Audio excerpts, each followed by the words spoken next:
Hello and welcome to Hey Ask Me Stuff, the show where you out there in the internet land get to ask me, or in this case, us, stuff.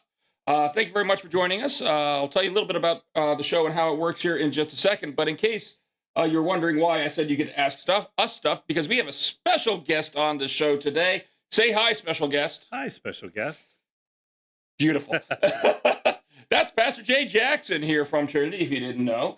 So let me tell you a little bit about what the show is all about. Hey, Ask Me Stuff is our weekly video podcast where it's entirely viewer-driven. You out there in the internet worlds get to decide what we are talking about each and every episode. Now, the way you do that is if you have a question that you would like to see us talk about on a future episode here of Hey, Ask Me Stuff, you go to this website that is on the screen, trinityjoppa.org/askmestuff. And on that website, you will find a form that you can fill out and submit your question, and then we will review all the questions that are submitted, and you just might find your question gets addressed on a future episode. So let's see. There we go. Hit the right button there. All right. So just a couple quick things real quick before we get started and talk about what our question is for today. I've mentioned on the last couple episodes that we are trying to get to 2,000 subscribers. We got a goal for that. So if you are watching here today and you have not yet subscribed to the YouTube channel, no time like the present. Go ahead, click that subscribe button, click the little notification bell so you don't miss any of the great content we have here on the Trinity Joppa channel. Like the video, comment below. Speaking of commenting below, if you are watching us live here, we are live every Tuesday at 6:30 p.m. Eastern. You are invited to be part of the conversation as we're going through this. And the way you do that is you submit your comment in the live chat here on YouTube. If you do, then your comment will appear on the screen, and I will also see it on my computer here in front of me, and I can read it to Pastor Jay, and so we can talk about and interact back and forth with any questions that you may have as we go through it. So, that being said, why don't we talk about what we're going to be talking about today? Oh, why not? So excited. Isn't it, though? So, it's a little bit broad, and I want to make sure I'm clear about this. So, the title of the episode, I put, what is the role of Christians in politics? That could be taken very, very broadly in a lot of different ways. To be clear, we're not talking here about, which candidate you should vote for or whether this political party is more aligned with Christian values versus this political party or things like that. We're not going into any of that. That's next week. Are you going to be back next week? No, not touching that one. Instead, but we're really talking about issues, topics. You'll understand more when I read the whole question in its entirety that was submitted to us. But it's more about what is the Christian's responsibility to speak up in light of certain, what frankly nowadays are more considered political issues, whatever the political issue of the day is. Do we have a moral responsibility? Do we have a biblical responsibility to speak up on certain ones of these issues? If so, when and which issues? And so that's kind of the way the question was phrased, but who knows where the conversation is going to go. It could always be right. So the title was kind of clickbait. Absolutely. Okay, awesome. Do you have a problem with clickbait? Nope, because I don't want to talk about politics anyway. Nothing good happens when you talk about politics. So let's talk about politics. Oh, great. All right. So what I'm going to do first to start things off with, I'm going to read the actual question that was submitted to us. So on the screen, give me 1 second here so I can make sure I'm ready to get the whole question because it wouldn't all fit on one slide. So here's the question that was submitted. All right. It says, Eric Metaxas released a book called A Letter to the American Church.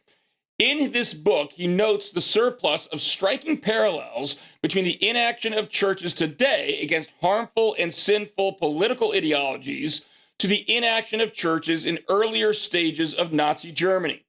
He asserts that the action of German churches could have stopped World War II before it got too big, and similarly that modern-day American churches have a holy obligation to speak the truth against certain left-wing ideologies that are pushing this country in a gradually more radical direction.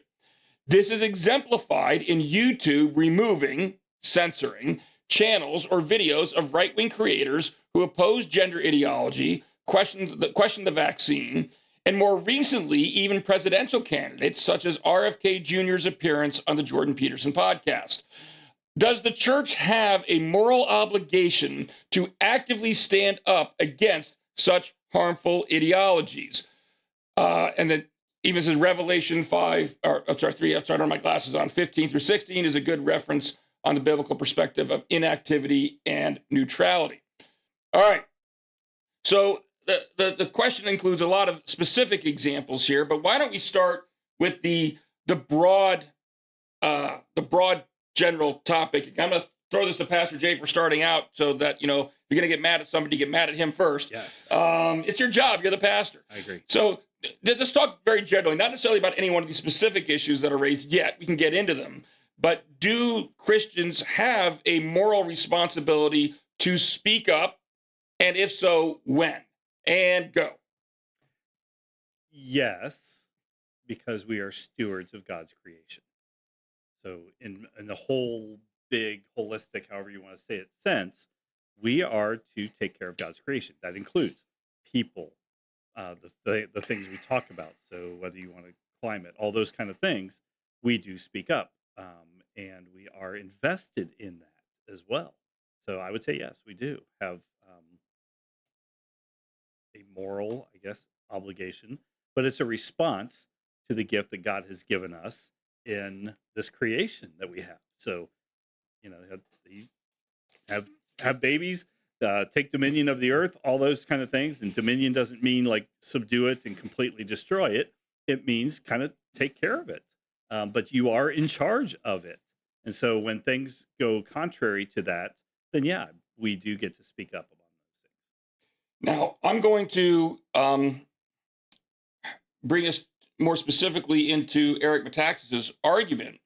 And in large part, he bases it on, James, the book of James, chapter 3. He talks about that, faith without deeds is dead, that argument. Sure. And essentially what he says is that it doesn't matter. God doesn't care what we say we believe. We can say we believe X, Y, or Z. But if we really believed it, then our actions would show it. All right. And therefore, he says that if we really believe the biblical view of certain things, then in our actions showing it must include, and what I read was kind of a summary or interview he did. I didn't see him say this explicitly, but this seemed to be what he was implying, that living out your faith by definition means not just not doing something personally, but actively speaking out against it when you see it done elsewhere. So, for example, we don't believe that living according to the the LGBTQ lifestyle is biblical. All right. Well, then there's two ways of looking at that. What does it mean to live out that part of my faith? Does that just mean that I don't live out that lifestyle, or does that mean I have an affirmative duty to speak out when I see it being lived out elsewhere? You're a pastor. You've read James before. I mean, where do we draw that line as far as what does that mean to live out your faith? Well, I think that's where you're finding so many different expressions of that. You've got a whole social justice movement in many churches where they are taking that and speaking very openly. And then you've got another segment of churches that are speaking against it. The challenge is we're using the same Bible. So, it's very easy to say, speak up, but eventually, at some point you got to align yourself with the Word of God. But if both parties, and this is why it's so darn challenging in this day and age, because I have faithful colleagues, in other traditions that I believe they love Jesus, they love the Lord, but they're completely advocating for things that I don't agree with. So what do you do in that case? I mean, they're both speaking up. We're speaking up. So yeah, we have an action, but what we've got is also a very hard disunity within the church itself. So it's just a hard place to be from that standpoint. So it brings it right back to the age of the Enlightenment, where it's all about your own decision, your own personal. That's what it all comes down to. It's all in what you believe, and therefore it's never I don't think it's going to be reconciled, not in our time, especially if churches that are leading the way. And that's the challenge, in comparing it to previous history, previous years. Um, they're not apples to apples. Yeah, and I got to admit, I understand Eric Metaxas's point when he's making the comparison to Germany pre-World War II. I get what he's saying. That being said, yeah, you had state churches, state religions. I mean, there's a whole lot of there's a lot of differences. Right? And so, was there a phenomenon at that time where many of the Christian churches that maybe we look back now and say, yeah, you should have done more, that they didn't do more? Yes, I do agree with that because we have the benefit of hindsight. Well, yes, but I also think that it's a mistake. There's, like the Bible always talks, there's knowledge and there's wisdom. And I kind of use that same analogy, that same comparison, I guess, here, is that from a knowledge standpoint, a purely facts-based standpoint, could we draw some parallels between what was happening then and what's happening now? I think there are some parallels, yes. Sure. Is it complete apples to apples comparison? No, not even close. And so for that reason, it's like we get into the wisdom of it. Is it wise to make that comparison? Because the moment you start saying we're in the same boat as Nazi Germany, that comes with baggage, okay? Right. And are you automatically getting people to shut their ears, and now they're not? It doesn't matter how right you are on this one isolated little comparison you're trying to make, because the moment you say that, it's such a loaded comparison, you bring in all of these other mental pictures that your listeners are going to have in mind. And even though you weren't trying to draw the parallel there necessarily, that's what they hear. Right. Who are the Holocaust victims? Who is Hitler? Who's the SS? I mean, if you draw those comparisons based on history, we naturally, those that understand that, we want to know what you mean in regards to that. I mean, who is Hitler in your mind then? Who are the victims that have actually died? It's just, yeah, it's dangerous. It's dangerous. And I understand. I get it. It's like, and I think Eric Metaxas would say, well, I wasn't trying to say that it's all that. And I know he wasn't. I get he wasn't, but there's a difference. Books, though. Well, yeah. But that's the point. But there's a difference between what are you trying to say and what are people hearing. Right. And me as a Christian apologist, this is what I kind of do. I talk to people. Pastor from the pulpit. Yeah. You got to be aware of that. Right. You've got to be aware of that. And because you're still trying to be productive in your conversations. And so you don't want to put that stumbling block out there that you've got to reasonably know is going to lead to some misunderstanding. Now, that being said, I think there's a lot about what Eric Metaxas has to say here that I absolutely agree with. All right. And maybe are there similarities? I think you can probably draw some. Yes. Yeah. And I think, look, I've said on this program and other programs before, I'm very much pro-life. I've spoken out. I've raised certain arguments, analyze different arguments. I would be hypocritical if I were to say, no, we shouldn't speak out on these issues, because I've done it myself. Clearly there are issues that he lists in here that I think it is appropriate, and I think Christians should be speaking out about. But I guess where I think there is a distinction, a line of delineation that he doesn't make, because there are some issues that are gospel-oriented, that have biblical bases behind them, and there are some that don't. And I will say I'm reading the transcript here of an interview he did with Frank Turek about his book, and one thing he said in here, I'll be honest, it kind of bothered me, because he basically said that, we have a moral obligation to speak the truth to people. And then he actually said this, is anything related to the truth is a gospel-related issue. So according to what he basically, it seems to me, and maybe I'm wrong, he's kind of advocating for this view that we as Christians have a moral obligation to speak out against any untruth whatsoever. And actually parallels that, says any untruth is related to the gospel. And I'm just going to use a ridiculous example here, but let's say that somebody walks up to me one day and says, Ken, I think you have orange hair. And is that worth getting into a fight over? I mean, I think I'm blanking on, there's a proverb now I know that talks about, don't Don't Foolishness. pearls to swine, don't, yeah, don't the Yeah. foolishness. Right. And so, I mean, even biblically, I don't think we're mandated to stand up to stand against every claim of a false claim of truth or every falsehood out there. We have to use wisdom Yeah. to And discern, sometimes you don't want to get into a battle of wits with an unarmed person. which is why I don't talk to you as much about this. I, No, right. no, but I mean, I guess my question is, am I right in that distinction that there are? I look at it as more nuanced, I guess, than what Eric Metaxas says. I think some of what he says he is absolutely right about. I think there are social issues happening in our country today that do have direct biblical tie-ins. Abortion, obviously, for me, I think is one of them because there's a valuable life at stake there. Um, but I don't necessarily think that means we need to get involved or should get involved in every battle. I think wisdom would dictate that we need to discern when is it right to jump in and when is it not right to jump in. Well, in some ways, you got to define what your foundation of truth is, though, don't you? In order to make that statement and say everything that is gospel is true. So, what then is the truth part? Is it just the good news that Christ died and rose again? Is it all the ancillary pieces that go along with that? How to live with one another and respect and gentleness and all the fruits of the spirit? Or, I mean, there's we don't live in a world of absolutes. I wish we did. It'd be a lot easier. But I think part of that is, I mean, when you throw things out there like that, you've got to be willing to define what they are too. Then, and I just go back to the same churches only because I came from a tradition that is okay with abortion.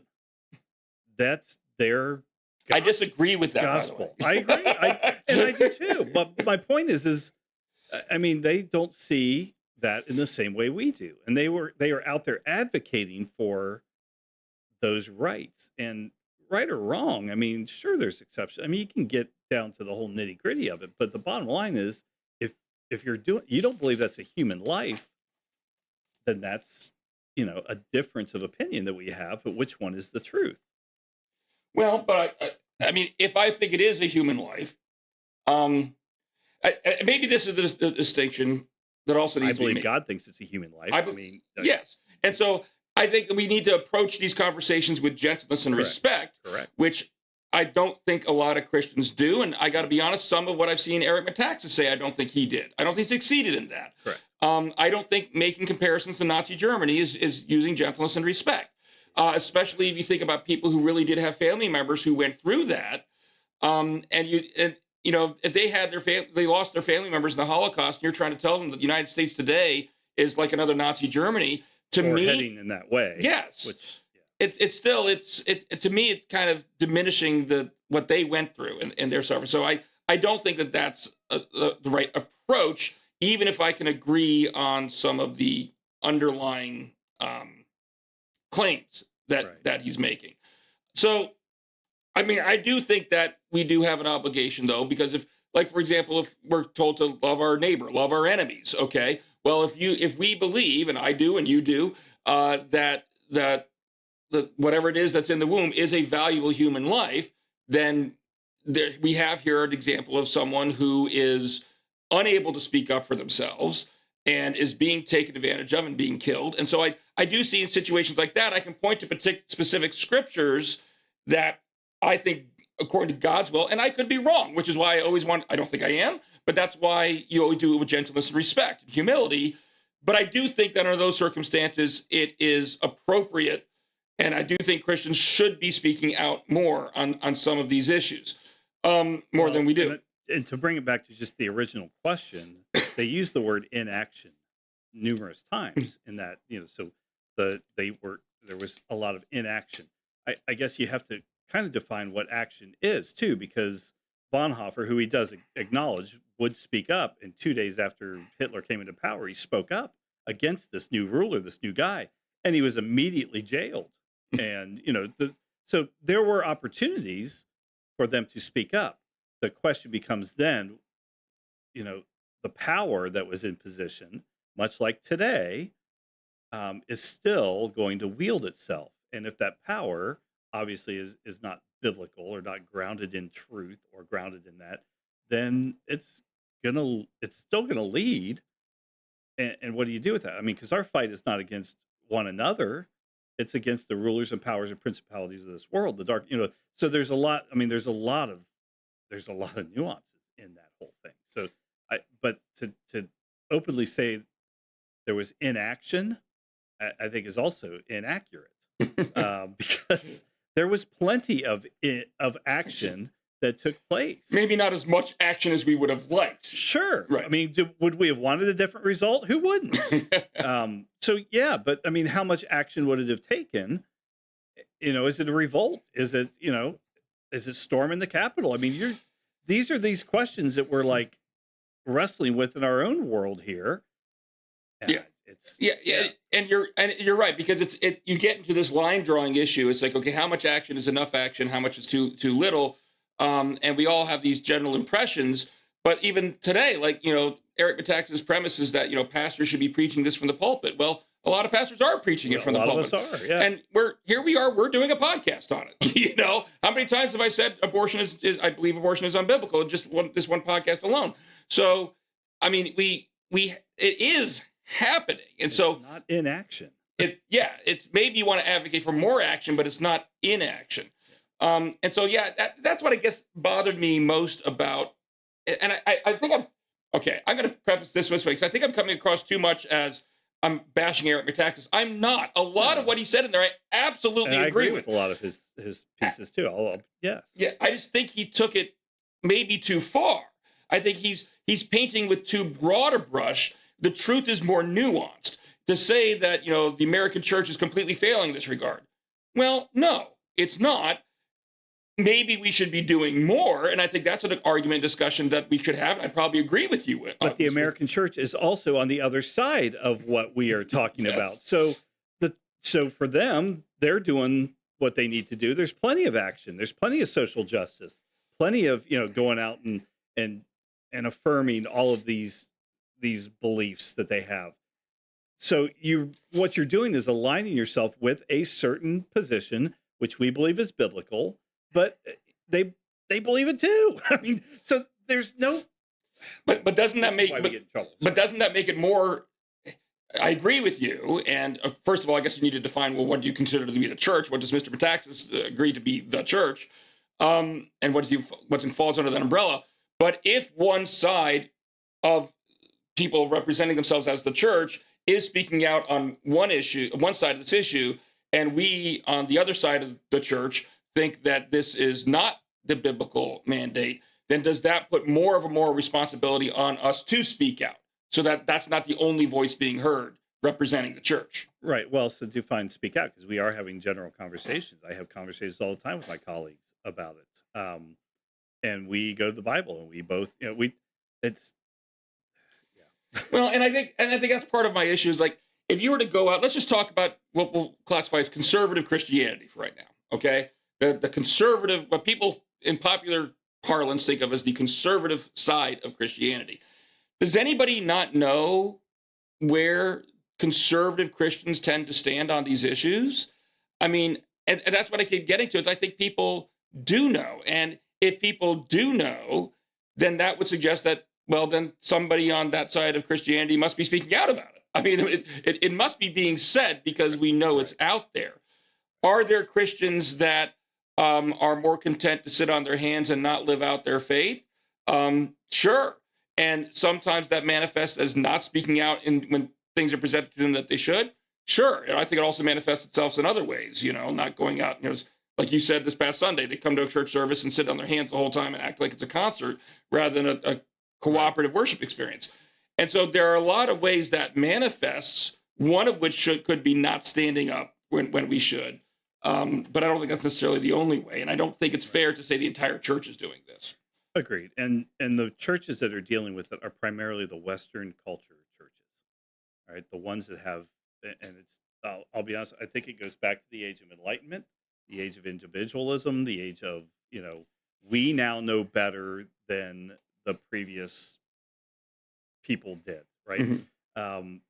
Because Africa, certain Latin American they're not dealing with these same kind of things because they have a community lifestyle that's being lived out as a community. So immediately their first thought, especially when it comes to their faith, is about their neighbor, right? That's very biblical.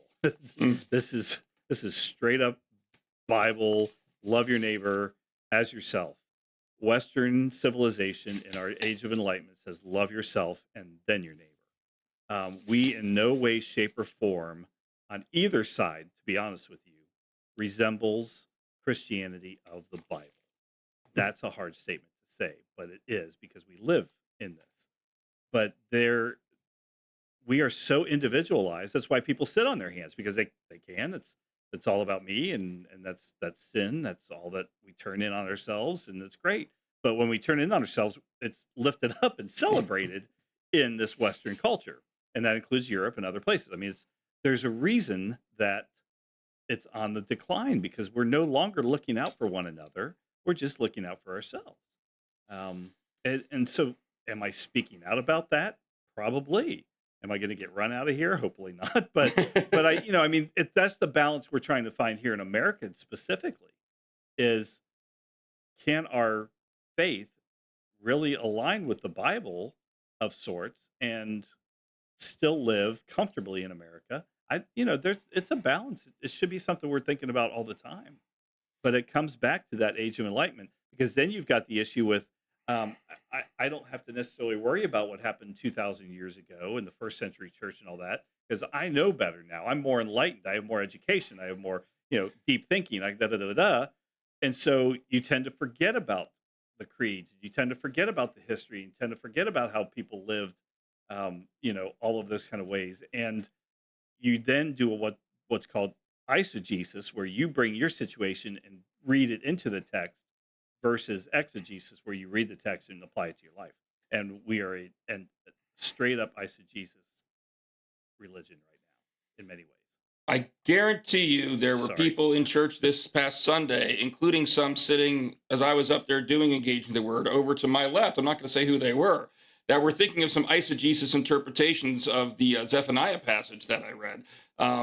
I'm not going to go any further than that. I couldn't get past do your ears hang low? Do they wobble to and fro? Can you tie them in a knot? Can you tie them in a... Because, it's like your hands hang limp. So that was where I went. And okay, sure. Okay. But here's the thing.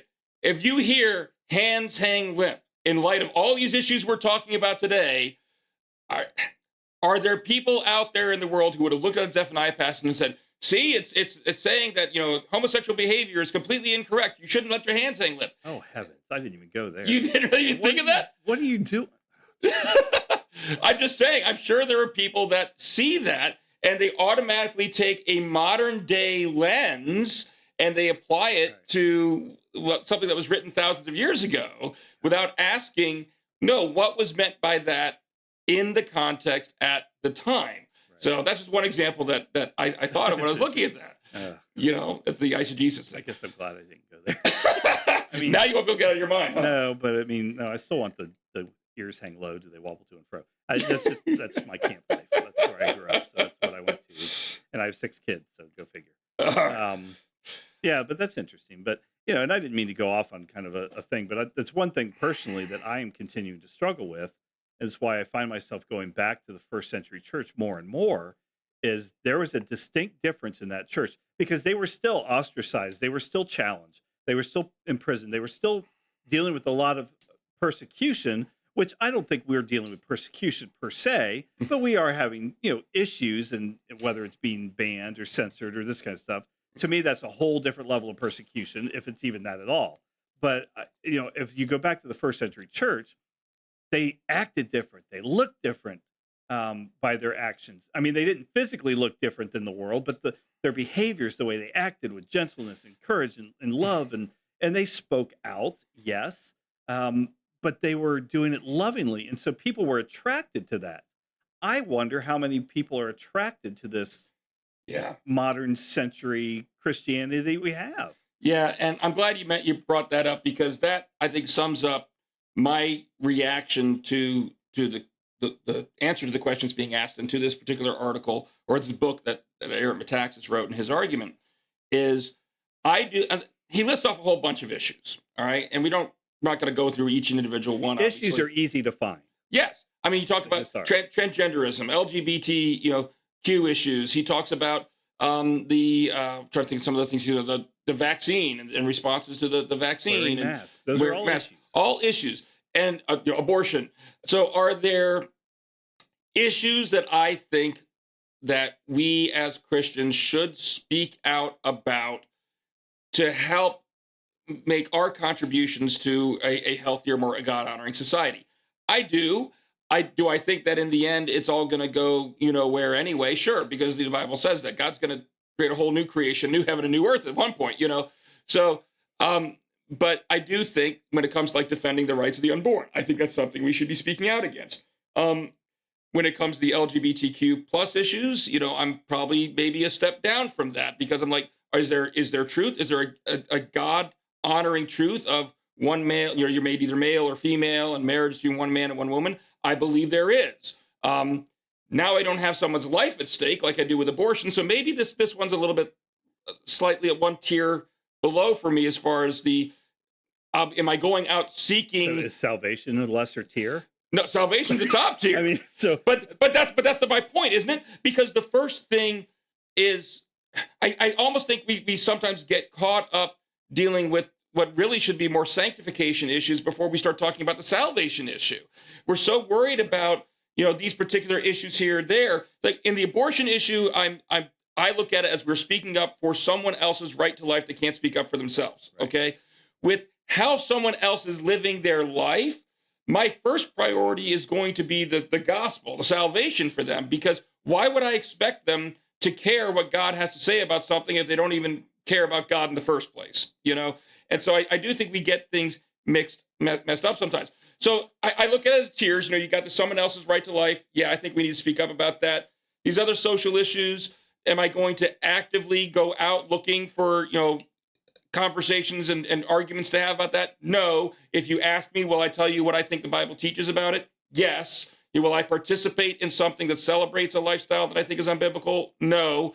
And so there's a little bit more nuance in what I'm going to do at that level. But then there's other things. Here's the danger when it's almost like this big call to action, like this book appears to be, is that I think sometimes things get thrown in there that maybe shouldn't be. And here's where I'm going to get completely unpopular, but that's okay. People can fire me later if they want. I'll pull you off the air. Yeah, there you go. No, I don't think YouTube's going to get mad at me. I think other people in the listening audience might get mad at me. And it's one I just mentioned before. Eric Metaxas specifically mentions on one of these issues that he thinks we should all be speaking out more about the vaccine, the COVID vaccines. Explain to me what is gospel oriented about differences of opinion about the effectiveness or whether people should or should not get a vaccine. Now, I think there's room in the Christian church for some people to think the vaccine is a good thing and other people to think the vaccine is a bad thing, and we should be willing. That's not something that I think we have a moral responsibility to go out for one side or the other necessarily. In my opinion, you can disagree with me, and that's fine. But I think the distinction is there's a difference between what are you morally permitted to do and what are you morally obligated to do.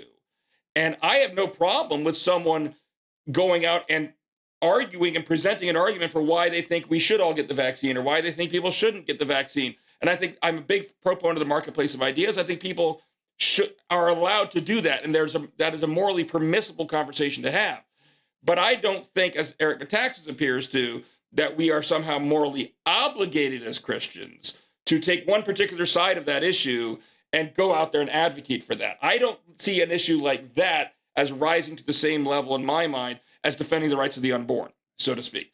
One of the questions I like to ask is, what is your intent behind it? What's your intention? Because that fleshes out a lot. If your intention is gospel oriented, if your intention is bringing people to Christ and glorifying God, then you have to, for lack of a better term, defend that in some way, shape, or form. One of the issues I had during that time period too, which was 3 years ago, not a big deal, when they started closing churches not to meet, right? And that was and John MacArthur, who I love reading his stuff. I value him as a pastor and a partner in the gospel, as Paul would say. I'm not sure he needed to go down tooth and nail fighting for a moral right or the right to gather or to stop us gathering. Because the bottom line, what's the intention? Um, the intention is you can still, and we did this. You could still come and worship. You could still, your rights were not being taken away.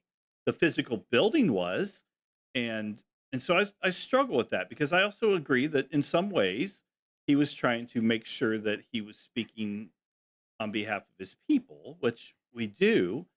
But I struggled with that one in general because obviously it was. I think it really came down to an issue of fairness for most people.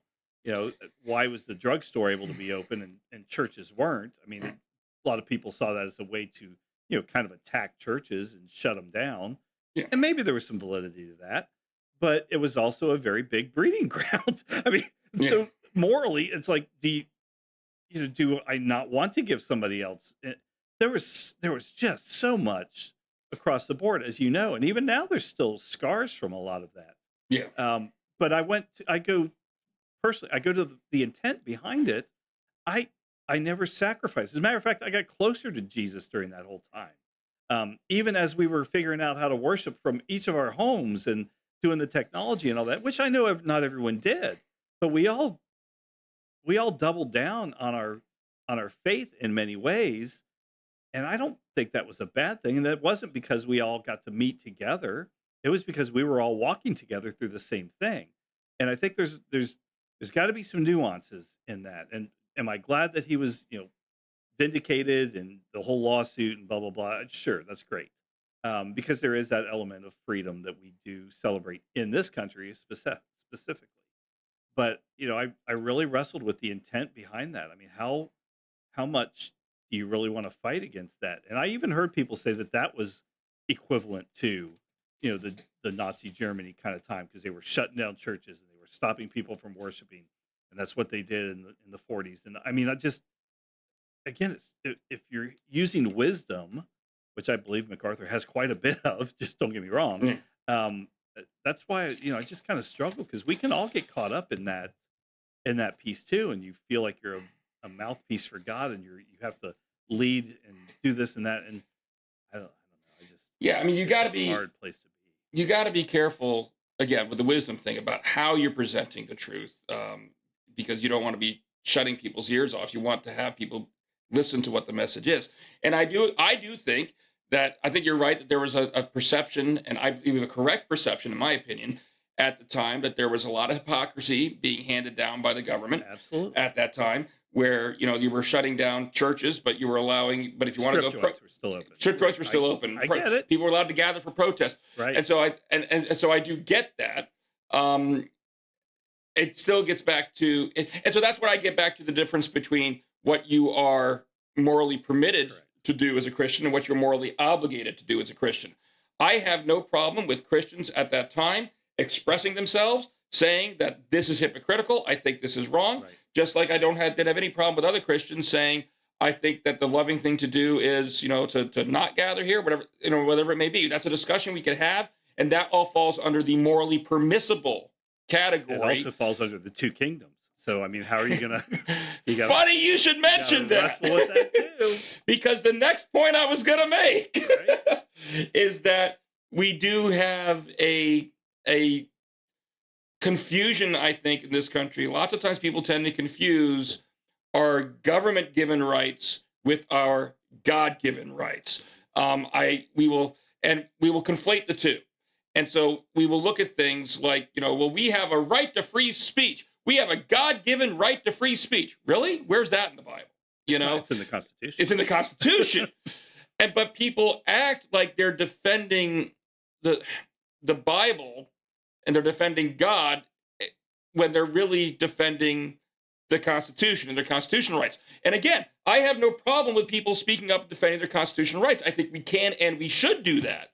But we need to be careful to realize God is not the United States and the United States is not God, And sometimes when we just maybe ask ourselves when we're speaking out of these issues, is what I'm saying really a gospel issue, or is it a constitutional issue or something like that? And I think getting back to Eric Metaxas, I think sometimes he confuses that, where he even says one thing, every truth issue is a gospel issue. No, it's not. No, it's not. And so I do think we need to be discerning about, is it a gospel issue or is it another issue? If it's another issue, then we may be morally and probably are morally permitted to speak out against about it. Right. And I think that's perfectly fine. And sometimes I think we really should do that more. But if it's a gospel issue, that's where we become morally obligated, I think, to speak out against it or about it. Does that make? Yep. No, that makes sense. All right. So, I don't think I had any other particular notes that I wanted to go into. Any other closing comments that you wanted to make? Anything we didn't hit on that you were planning on getting to tonight? No, I just, the tenor of our language, the tenor of our, just in general right now is so elevated that we've lost in many ways the ability to have just general conversations and discourse. And it's come down a little bit, but we're still very elevated. So for us as Christians to lead by example would be to lead with wisdom and to stay in our Bibles and to truly, I guess, work on ourselves and our relationship and our humility first, to think about others first. And that's what's going to be attractive and change things. We're going to talk about the first century church again, in many ways, because it was what sparked that movement. And there's a reason it sparked it. And there's a reason the church hasn't died through all of these challenges. And that's because we've held to the truth. I think what's so unique, though, in this day and age now, there used to be councils, there used to be plenty of things that would call out heretics or call out the heretical speeches and the heretical kind of sayings. We don't have a unified grounding right now that's able to call anything heretical. Everything is sacred. Gosh, that's such Monty Python was right there in front of. But they were nailing it. Everything is everyone. Well, that was a different context, but you know what I mean. Everything. So when everything is sacred, then nothing is sacred, and so that's where I believe we are currently at right now. Is everything is sacred. You can believe anything. You can put it's so individualized. It's a difference between private Jesus and personal Jesus. We have a lot of private Jesus moments, and there's just it's not it's not biblical. Yeah. It's just, and that's personally where my heart is and where I lament. It's just it's so hard to do this. So you want to walk with people and encourage them like to come back to the Bible and stop worrying about the culture so much. But we just get sucked into it. It's so easy to move along with the social movement piece. It's hard to stand up and have courage. Well, and that's where I think we need to make that distinction between, what is a biblical issue and what is another issue. But I also think that we're going to get judged on it regardless. Yeah, but let me ask this. But here's what I want to ask people like Mr. Metaxas and others, and I don't know him personally, so maybe I shouldn't be calling him out specifically on this. But it's like I agree with probably 80 to 90% of what he said in there, that there are Christians. Again, I think he paints with too broad of a brush, but I think there absolutely are a significant portion of the Christian church that is afraid to speak out, afraid to even talk about the gospel, let alone defend these other, speak out against these other issues that we should be speaking out about. I agree with him on that, but at the same time, if you're sitting across the table from someone who disagrees with you on one of these issues, how do you see that person? Do you see that person as your enemy, as your opponent to be defeated? Or do you see that person as someone who's made in the image of God, who God loves and wants to be saved? And I think sometimes, while there's truth in the statement that we speak the truth in love, I think that might even been used in the article, I think there's truth in that statement, but I also think we use that statement to excuse ourselves and some of our harsher behaviors that we shouldn't be excusing, that really are without excuse. I'm speaking the truth in love. You may be speaking the truth. Are you speaking it in love? That those aren't necessarily saying just speaking the truth alone doesn't necessarily mean you're speaking it in love. You should be speaking the truth with gentleness and respect. That's what it means to be speaking the truth in love. Are you saying these things in such a way that you are showing gentleness and respect towards the people the person you're speaking to? Do you see them as someone worthy of being saved as opposed to just an enemy to be defeated? And that's the danger, I think, when we start getting too caught up in these social issues. And I think we need to be discerning. There are social issues we should absolutely be speaking out against. But then what happens is we take those and we say, oh, well, Christians should be doing more in this particular corner. Oh, so then what about this one? What about this one? What about this one? What about this one? And before you know it, we've almost created this battlefield where it's like all of a sudden we've equated all conservative political issues with Christian issues, and they're not, all right? And we've gotten this point where we've created this us versus them mentality where we have to go out there and fight for the gospel. If that's your mentality, how are you viewing the people on the other side, the people you're disagreeing with? If you're seeing it as a fight and not a conversation. Yeah. Sorry, soapbox down. No, you're not wrong. It's very hard to speak truth in love because we hide behind that in many ways. We use it to excuse ourselves. It's like saying, no offense, but yeah. I mean, I'm going to offend you. Anytime somebody starts out a comment with no offense, yeah, you know what's coming. You know what's coming. So, all right. Well, thank you very much, Pastor Jay. I appreciate you taking the time. Hopefully, we've muddied the waters a lot more. I'm sure we probably have. Isn't that the point of every podcast? But just to muddy the waters and make it even more confusing, and make you come back and listen again and again, and over and over and over and over again. So. All right. Well, thank you all for watching. And just a real quick reminder, if you want to get your question on the air right there, that's the website you go to. Go to trinityjoppa.org/askmestuff, and you can submit a question that might be considered to be answered on a future episode. I do want to also hit the right button. There we go.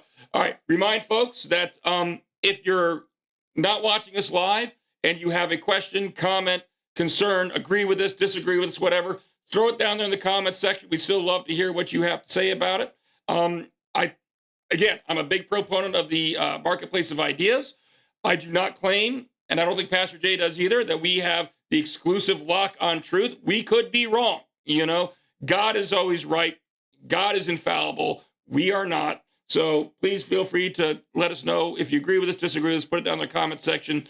And again, share this video. Help us get to that goal of 2,000 subscribers. We'd really appreciate that. So if you haven't subscribed to the YouTube channel, subscribe again, or subscribe again. No, if you've unsubscribed, subscribe again. Otherwise, just subscribe. And start a new Gmail and do that one, and then do another Gmail and do that one.